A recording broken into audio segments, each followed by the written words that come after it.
सोचिए, आपकी दुकान से 1,000 कस्टमर्स ने उधार ले रखा है।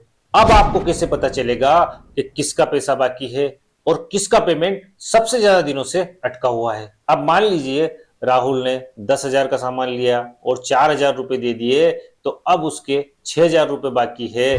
लेकिन सिर्फ इतना जानना ही काफी नहीं है, हमें यह भी पता होना चाहिए कि ये जो 6,000 रुपए है ये कितने दिनों से पेंडिंग है, क्योंकि जितना ज्यादा पेमेंट पेंडिंग रहेगा उतना ही रिकवरी रिस्क बढ़ सकता है।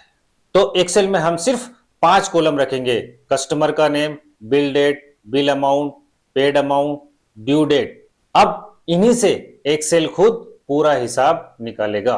तो सबसे पहले निकालेंगे पेंडिंग अमाउंट। तो ये फर्स्ट कस्टमर की पेंडिंग अमाउंट वाली सेल में कर्सर को रखेंगे और फार्मूला लगाएंगे इक्वल टू, और ये बिल अमाउंट में से माइनस कर देंगे पेड अमाउंट और इंटर की को प्रेस करेंगे, तो ये फर्स्ट कस्टमर की जो है पेंडिंग अमाउंट यहां पर निकल के आ चुकी है। ठीक है, अब ये फिल हैंडल पे कर्सर को रखेंगे और डबल क्लिक कर देंगे, तो सभी कस्टमर की यहां पर पेड और पेंडिंग अमाउंट निकल के आ चुकी है।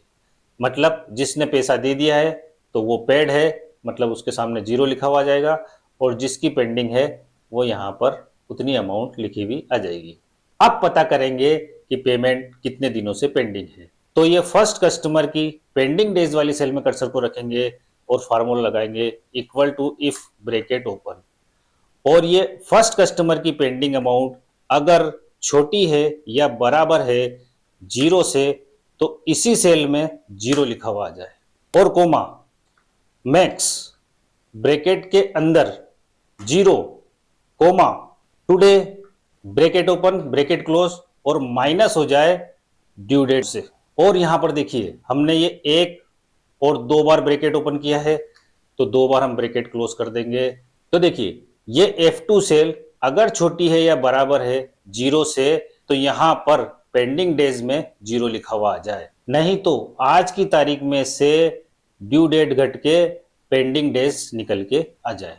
अब ये देखिए हमने यहाँ पर कोमा लगा के मैक्स और ब्रैकेट के अंदर 0 और उसके बाद कोमा लगाया है, और फिर उसके बाद हमने टुडे का फंक्शन लगाया है, और उसके बाद हमने माइनस कर दिया है ये ड्यू डेट को। अब ये देखिए यहां पर मैक्स और ब्रैकेट के अंदर 0 लिखा है, इसका मतलब रिजल्ट कभी भी नेगेटिव नहीं होगा। मान लीजिए ड्यू डेट अभी आने वाली है, जैसे आज की डेट है 25/8/2026 और ड्यू डेट है 30/8/2026।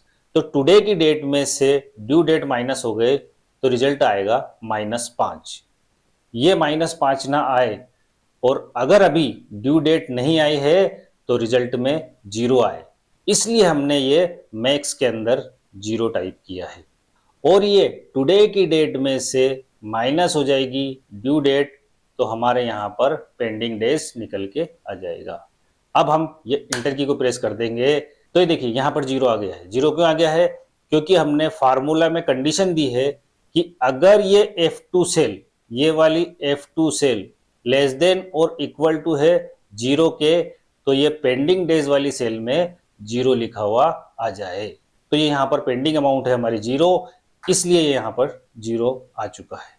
अब हम ये फिल हैंडल पे कर्सर को रखेंगे और डबल क्लिक कर देंगे, तो ये देखिए सभी 1,000 कस्टमर के पेंडिंग डेज यहाँ पर निकल के आ चुके हैं। अब आएगा सबसे इंटरेस्टिंग पार्ट। अब हम पेंडिंग डेज के हिसाब से रिकवरी प्रायोरिटी बनाएंगे। तो अब ये रिकवरी प्रायोरिटी वाली सेल में कर्सर को रखेंगे और फंक्शन टाइप करेंगे equal to if bracket open, ये F2 सेल बराबर है 0 के, तो कोमा लगा के डबल कोट्स में लिख देंगे हम नो ड्यू। नो ड्यू मतलब कोई पेमेंट पेंडिंग नहीं है। अब कोमा लगा के फिर से इफ टाइप करेंगे और ब्रैकेट ओपन कर देंगे।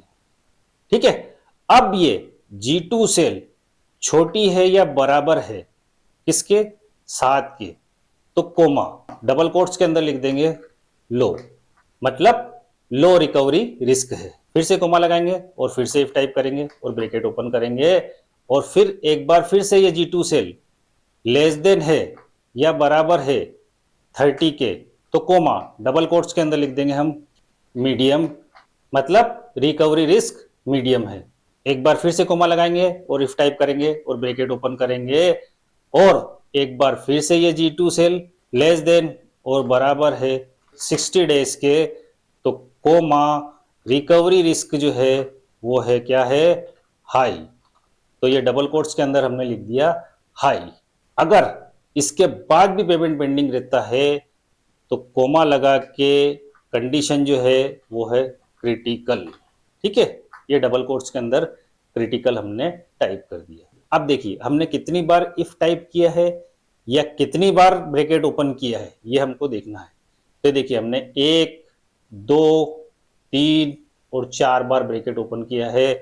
तो 1, 2, 3 और 4 बार ब्रैकेट क्लोज कर देंगे और इंटर की को प्रेस कर देंगे। तो देखिए ये अर्जुन मीणा की बिल अमाउंट है 2200 रुपये और पेड अमाउंट है 2200 रुपये। तो यहाँ पर कोई भी पैसा बाकी नहीं है, तो रिकवरी प्रायोरिटी में आ जाएगा नो ड्यू। अब ये फिल हैंडल पे कर्सर को रखेंगे और डबल क्लिक कर देंगे तो ये देखिए सभी कस्टमर की रिकवरी प्रायोरिटी यहाँ पर निकल के आ चुकी है।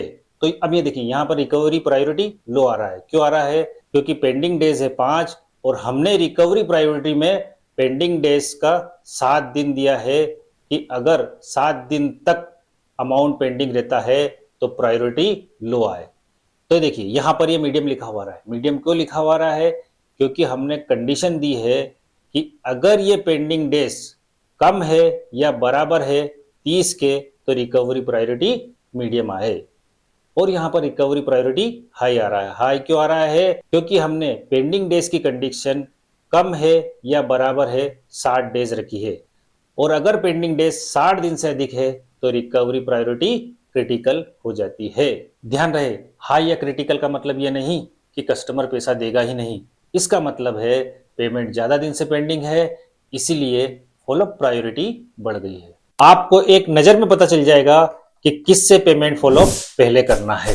तो ऐसी रियल लाइफ एक्सेल प्रॉब्लम के स्मार्ट सॉल्यूशन के लिए चैनल को सब्सक्राइब जरूर कर लीजिए।